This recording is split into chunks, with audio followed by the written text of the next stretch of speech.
झेंडू कोणत्याही प्रकारच्या जमिनीत लावता येतो. झेंडूचे मुख्यत्वे पिवळा, फिकट पिवळा, नारंगी हे रंग आहेत.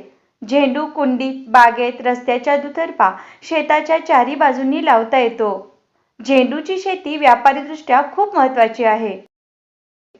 भारतात कर्नाटक, आंध्र प्रदेश, पश्चिम बंगाल, महाराष्ट्र इत्यादी राज्यात झेंडूचे पीक मोठ्या प्रमाणावर घेतले जाते. भारतात कर्नाटक राज्य झेंडू उत्पादनात अग्रेसर आहे. भाजीपाला तसेच फळझाड शेतीमध्ये आंतरपीक म्हणून झेंडू उत्पादन घेतल्यास सूत्रकृमींचा उपद्रव कमी होतो. झेंडू फुलांपासून कॅरोटीनॉइड रसायन बनवतात. ते कोंबडी खाद्यात मिसळून अंड्याच्या बलकाचा दर्जा सुधारला जातो. सौंदर्य प्रसाधने तसेच खाद्यपदार्थांना नैसर्गिक रंग देण्यासाठी झेंडूचा वापर केला जातो. कर्करोगावरील उपचारातही झेंडूचा वापर केला जातो. दसरा दिवाळीला झेंडू फुलांना प्रचंड मागणी असते.